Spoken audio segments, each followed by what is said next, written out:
हम पढ़ रहे हैं आपका अध्याय नंबर 5 अनुपात एवं समानुपात, जिसमें हमने समानुपात क्या है समझ लिया। अब हम उनके उदाहरण के जो प्रश्न है जो कि एग्जाम में आते हैं, ठीक है। मैं आपको जब भी जितने भी क्वेश्चंस पढ़ा रहा हूँ वे सारे क्वेश्चंस आपके लिए एमपी एग्जाम में आते ही आते हैं, क्वेश्चंस पूछा ही जाता है, ठीक है ना। तो सबसे पहले मैंने जो है आपका उदाहरण नंबर 9 के प्रश्न लिए हैं, जो कि मैं बुक से आपका पढ़ रहा हूँ प्रश्न, जो कि आपके 139 पेज नंबर पे दिया हुआ है। 7, 3, 21 की चतुर्थानुपाती राशि पता करें। आपको यहाँ पे 7, 3 और 21 का चतुर्थानुपाती राशि पता करना है, ठीक है।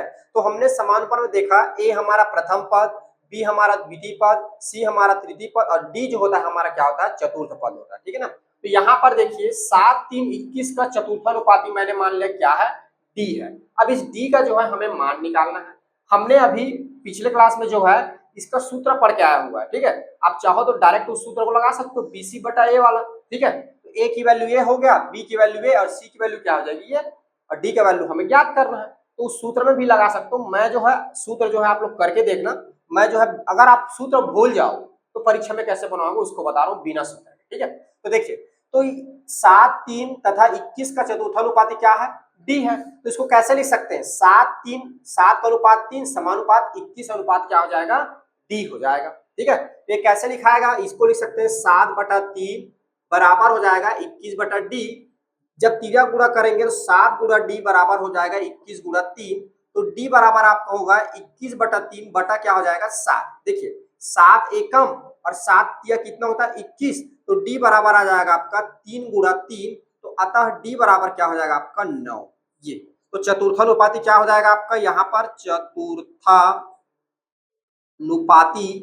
डी बराबर आपका आ जाएगा 9 और ये हो गया आपका आंसर, ऐसे, ठीक है। और सूत्र में लगाना चाहो डायरेक्ट लगा सकते हो, ये वाला सूत्र है ना, डी बराबर बीसी बटा ए, ठीक है। तो यहाँ पर बी देखो, बी की वैल्यू क्या आएगा, दूसरे नंबर पे क्या है 3 और सी की वैल्यू क्या है 21 तीसरे नंबर पे, और बटा क्या है 7। ये देखो 7 एकम 7 तिया और ये हो जाएगा 3 गुणा 3, तो कितना आ जाएगा आपका 9 आ जाएगा अगर सूत्र में लगाते हो तो डायरेक्ट।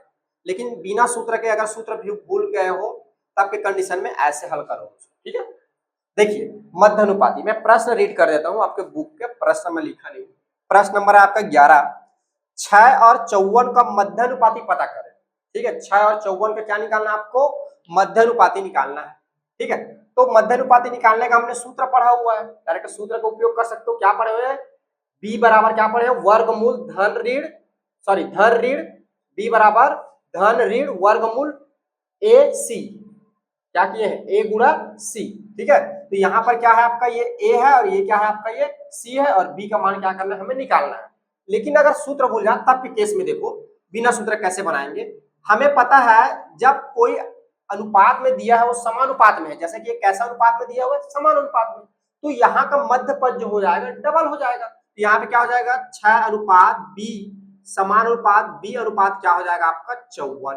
ये तो ये आपको हो जाएगा 6/बी बराबर बी बटा क्या हो जाएगा 54। तो ये हो जाएगा आपका तिर्यक गुणा करेंगे तो इसका गुण इसके साथ और इसका गुण इसके साथ, तो ये हो जाएगा बी गुणा बी।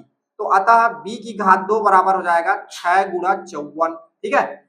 और इधर से जब बी उधर जाएगा तो क्या हो जाएगा आपका प्लस माइनस वर्गमूल लग जाएगा, ये हो जाएगा आपका 6 गुणा 54। और 54 को आप क्या लिख सकते हो जी, 54 को क्या लिख सकते हो आप लोग, 2 से जाएगा 2, क्या हो जाएगा इसको, इसको डायरेक्ट मैं लिख दूं तो ये आपका लिखा जाएगा 54 को धर ऋण, ये हो जाएगा 6 गुणा ये आपका हो जाएगा 3 गुणा 3, ठीक है, ठीक है। 3 तिया 9 और 9 तिया 9 6 का कितना होता है 54, ठीक है। 6 में कितना होता है 54, तो 54 को हम लोग लिख सकते हैं 6 गुणा 3 गुणा 3। अब यहाँ पर देखिए 6 का एक पेयर 3 का एक पेयर, तो यहाँ पे क्या होगा 6 एक बार निकलेगा और 3 जो है आपका एक बार निकलेगा, तो ये हो जाएगा आपका 6 गुणा 3। तो आपका बी बराबर हो जाएगा धन ऋण 6 तिया कितना होता है 18। तो यहाँ पे आपका मध्यानुपाती कितना आ जाएगा 18, मध्यानुपाती जो है यहाँ पे धन ऋण 18 आपको प्राप्त होगा, ठीक है। देखिए अगला क्वेश्चन आपका क्वेश्चन नंबर 12, ये आपको दिया है 8x और 4x की घात 2 y का तृतीय अनुपाती पता करें। यहाँ पे आपको तृतीय अनुपाती निकालना है, ठीक है। तो कैसे निकालेंगे, ये आपका समान अनुपात में दिया हुआ है ये, तो यहाँ पर क्या करेंगे जी, यहाँ पर जो मध्य पद होगा ये क्या हो जाता है, डबल हो जाता है। जब समानुपात में लिखेंगे तो मध्य पद यहाँ पे डबल हो जाएगा, तो ये हो जाएगा 4x की घात 2 y और ये अनुपात c हो जाएगा। c का मान हमें निकालना है, तो इसको लिख सकते हैं 8xy बटा 4x की घात 2y बराबर 4x की घात 2y बटा c। तिर्यक गुणा कर दीजिए, तो तिर्यक गुणा करेंगे तो 8xy ये आपका गुणा हो जाएगा c के साथ 4x स्क्वायर y गुणा 4x की घात 2 y हो जाएगा। ठीक है, तो c बराबर आपका हो जाएगा 4x की घात 2 y गुणा 4x की घात 2 y डिवाइड बाई 8xy हो जाएगा। ठीक है, अब देखिए यहाँ पर 4 एकम और 4 दूनी 8, 2 एकम 2 दूनी 4, 1 y इधर कटा 1 y इधर कटा, देखो 1 x इधर कटा, इसका 1 x कटा। अब आपका क्या बच गया यहाँ पे, यहाँ पे आपका बच गया 2 और यहाँ पे क्या है x की घात 2 और यहाँ पे 1 x, तो ये हो जाएगा x की घात 3, 1 y यहाँ बचा 1 y कट गया, तो ये हो जाएगा इतना 2x की घात 3 y। ये आपका हो जाएगा तृतीयानुपाती, तृतीयानुपाती। और डायरेक्ट सूत्र लगाएंगे तृतीयानुपाती का, कौन सा सूत्र है जी, c निकालने का, बीसी बटा सॉरी तृतीयानुपाती सूत्र क्या है, b बटा बी स्क्वायर बटा क्या है a, ये तृतीयानुपाती सूत्र है। चाहो तो ये वाला सूत्र भी आप डायरेक्ट लगा सकते हो। ठीक है, तो यहाँ पे b का मान क्या हो जाएगा ये वाला और a का मान क्या हो जाएगा ये, इसको रखिए, आपका आंसर जो होगा इतना आएगा। अगर सूत्र से बनाते हो तो वैसा, अगर सूत्र से नहीं बनाते हो डायरेक्ट भी जो आप ऐसा बना सकते हो। ठीक है, चलो इसको नोट डाउन करो फिर आगे और देखते हैं। देखिए आपका अगला प्रश्न है उदाहरण नंबर 10, संख्याओं 54, 71, 75 और 99 प्रत्येक में क्या घटाया जाए कि शेष फल समानुपाती हो। ठीक है, अब आपसे पूछ रहा है बताइए कि ये 54, 71, 75, 99 में क्या घटाऊं कि जो शेषफल मतलब जो आंसर जो आएगा या इन सबको मैं क्या, इन सब का जो शेषफल जो होगा ये क्या हो जाएगा, समानुपाती हो जाएगा। तो हमने माना कि माना दी गई संख्या में x घटाया जाए। ठीक है, तो जितने भी संख्या दिया गया उसमें हम क्या करेंगे x घटाएंगे, तो ये क्या हो जाएगा जी, समानुपात में बदल जाएगा। तो कैसे लिखेंगे इसको, 54 माइनस एक्स घटा दिए 71 माइनस एक्स, तो क्या होगा अनुपात, फिर समानुपात 75 माइनस एक्स अनुपात 99 माइनस एक्स। ठीक है, तो हमने क्या किया, सब में x घटा दिया और x घटाया तो क्या हो जाएगा, बोल रहा है प्रश्न क्या हो जाएगा, समानुपात हो जाएगा। तो हमने इसको समानुपात में लिख दिया। देखिए इसको कैसे हल करेंगे, अब देखिए इसको क्या लिख सकते हैं हम, 54 माइनस एक्स बटा क्या लिख सकते हैं इसको, 71 माइनस एक्स। ठीक है, समानुपात बराबर हो जाएगा 75 minus x divide by 99 minus क्या हो जाएगा एक्स, ये।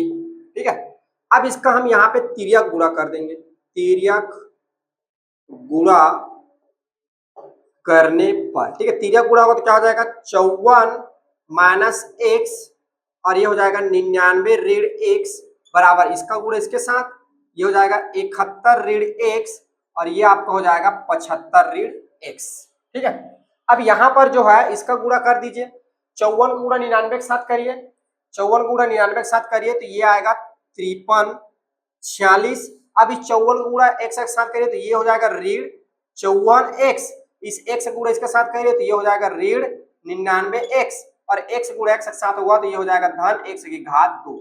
ठीक है, अब यहाँ पर देखिए 71 का गुणा जो है 75 के साथ करिए, 71 गुणा 75 के साथ करेंगे तो ये आएगा आपका 5325, 71 गुणा एक्स के साथ होगा तो ये हो जाएगा ऋण 71 एक्स। अब इस ऋण एक्स का गुणा जब 75 के साथ होगा तो ऋण 75 एक्स और जब इसका गुणा जब इसके साथ होगा तो ऋण ऋण ये हो जाएगा धन की घात 2, धन एक्स की घात 2। ठीक है, अब देखिए यहाँ पे आपको क्या देखने को मिल रहा है, यहाँ पर देखिए जी एक्स की घात 2 इधर है और एक्स की घात 2 इधर है। जब ये इधर आएगा तो दोनों क्या हो जाएगा, ये जब ये इधर आएगा तो क्या हो जाएगा, एक्स की घात 2 एक्स की घात 2 क्या हो जाएगा, कट जाएगा। तो मैंने यहाँ पे डायरेक्ट आ दी, ये इधर आएगा तो ऋण हो जाएगा, ऋण होगा तो क्या हो जाएगा, कट जाएगा। तो ये आपका बच गया इतना, तो ये 53 46, देखो ऋण ऋण दोनों को ऐड कर लीजिए तो 54 में जब 99 जोड़ेंगे कितना होगा, ये हो जाएगा आपका 146 एक्स। ठीक है, बराबर यहाँ पर देखिए 5325। अब 71 में 75 जोड़िए कितना हो जाएगा, 71 में जब आप 75 जोड़ेंगे कितना हो जाएगा,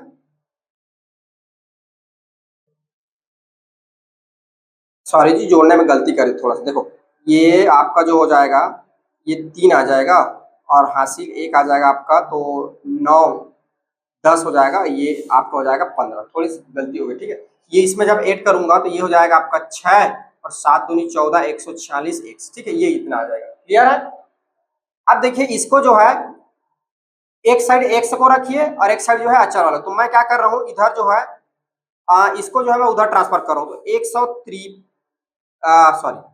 5346 इधर रखा और इसको मैं इधर लाया, तो ये हो जाएगा आपका 5325, ठीक है, बराबर इधर जो जाएगा तो ये हो जाएगा आपका 153x, इधर जाके धन हो जाएगा और ये ऋण है आपका 146x।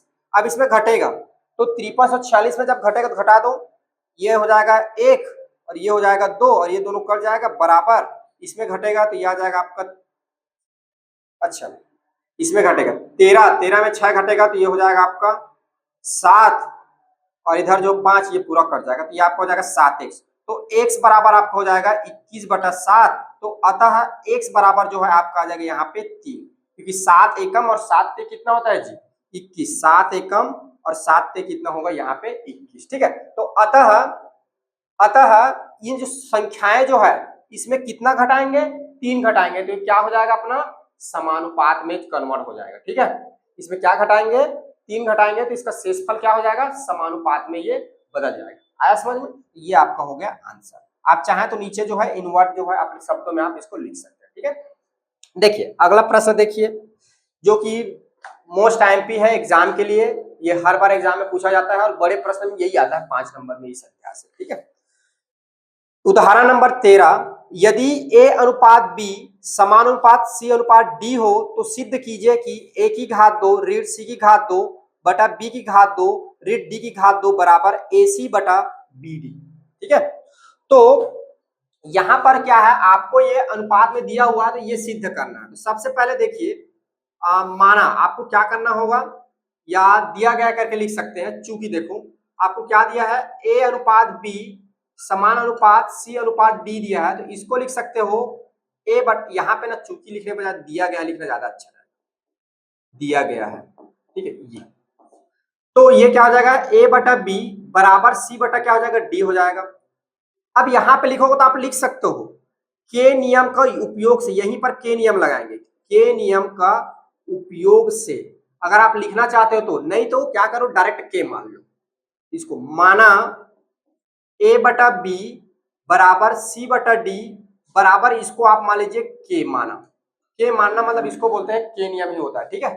तो यहाँ पे क्या हो जाएगा देखो a बटा बी एक बार होगा बराबर होगा के का और c बटा डी जो होगा एक बार आपका बराबर होगा के का, ठीक है। तो यहां से देखो a बराबर आपका क्या हो जाएगा b के और एक बार आपको क्या मिल जाएगा यहां से c बराबर आपको मिल जाएगा d के, ये ठीक है जी।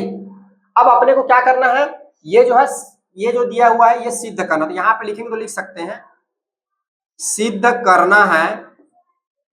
क्या सिद्ध करना है, आपको सिद्ध करना है कि a की घात 2 ऋण b की घात c की घात 2 b की घात 2 ऋण d की घात 2 बराबर ac डिवाइड बाई bd, ठीक है। अब देखिए अब सिद्ध करेंगे तो लेफ्ट हैंड साइड चलिए राइट हैंड साइड लाइए, राइट हैंड साइड चलिए लेफ्ट साइड लाइए, या तो लेफ्ट से चलिए और राइट से चलिए, दोनों का मान बराबर लाइए। तो यहाँ पे वही करेंगे, तो पहले जो हम लेफ्ट हैंड साइड से चलेंगे तो लेफ्ट हैंड साइड हमारा क्या हो जाएगा a की घात 2 ऋण c की घात 2 बटा b की घात 2 ऋण क्या हो जाएगा d की घात 2, ठीक है। तो यहां पर क्या करेंगे मान रख देंगे, ठीक है। देखो यहां पर देखो a का मान हमने क्या निकाला यहाँ पर b के, तो यहां रख देंगे b के की घात 2 फिर ऋण, c का मान हमने क्या निकाला d के, तो d के की घात क्या हो जाएगा 2 और नीचे आपका हो जाएगा b की घात 2 डिवाइड बाय b की घात 2 ऋण क्या हो जाएगा d की घात 2।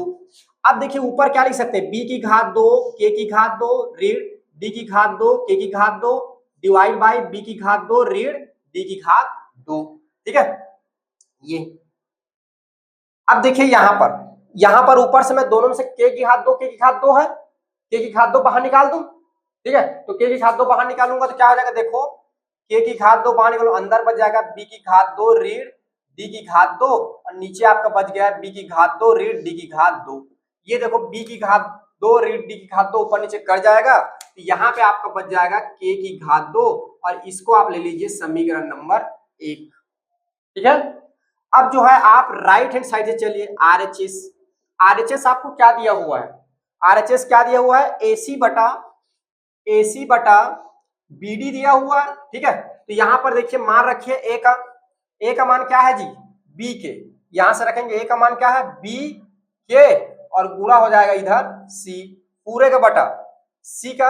अच्छा, सी का भी मान रखेंगे ना, सी का मान है आपका डी के, ए का मान क्या है बी के, और सी का मान क्या है डी के, ये यहां से। ठीक है, अब देखिए आगे ये क्या हो जाएगा, बी के गुणा डी के हो जाएगा, और बटा आपका हो जाएगा बी डी। ठीक है, अब देखो यहां पर ये बी बी कट जाएगा और ये डी डी कट जाएगा, और के का जो है यहाँ पे 2 बार गुणा होगा, एक के तो क्या हो जाएगा, के की घात 2। ये आपका हो गया समीकरण नंबर 2।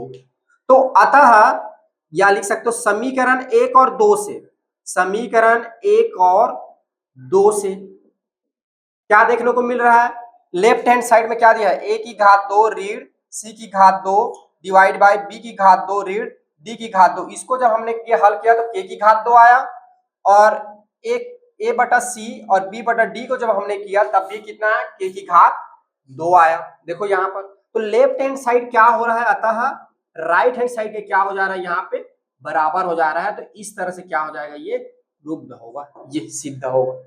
ठीक है, देखो यहाँ पे लेफ्ट हैंड साइड क्या हो जा रहा है, बराबर हो जा रहा है राइट हैंड साइड का, तो अतः ये क्या हो गया, सिद्ध हो गया। ठीक है, इसको जो है ये के मानने को हमने के नियम भी बोलते हैं, और अगर आपको के नियम कंफ्यूजन लग रहा है तो आप डायरेक्ट क्या करोगे, ये अनुपात में दिया है इसको ऐसे लिख लो, ऐसे लिखने के बाद के का मान लो, यहाँ से ए का मान और बी का मान निकाल लो, उस मान को बारी बारी से पुट करो, एक बार लेफ्ट हैंड साइड को रख के हल करो, और एक बार राइट हैंड साइड में रख के हल करो, आपको समीकरण 1 और 2 मिलेगा, दोनों की वैल्यू क्या हो जाएगा, बराबर हो जाएगा। तो अतः लेफ्ट हैंड साइड बराबर हो रहा है राइट हैंड साइड का, ये क्या हो गया, सिद्ध हो गया। ठीक है, तो इस तरह से जो है ये क्वेश्चन को हम लोग सिद्ध करेंगे, और ये जो है परीक्षा में कई बार पूछे जा चुके हैं, इसको वेरी आई पे टिक लगा लीजिए आप लोग। ठीक है, ठीक है, फिर नेक्स्ट क्लास में आपके जो प्रश्नों के जो प्रश्न है उसको हम देखेंगे। ठीक है, आज के लिए बस इतना ही, थैंक यू, बाय।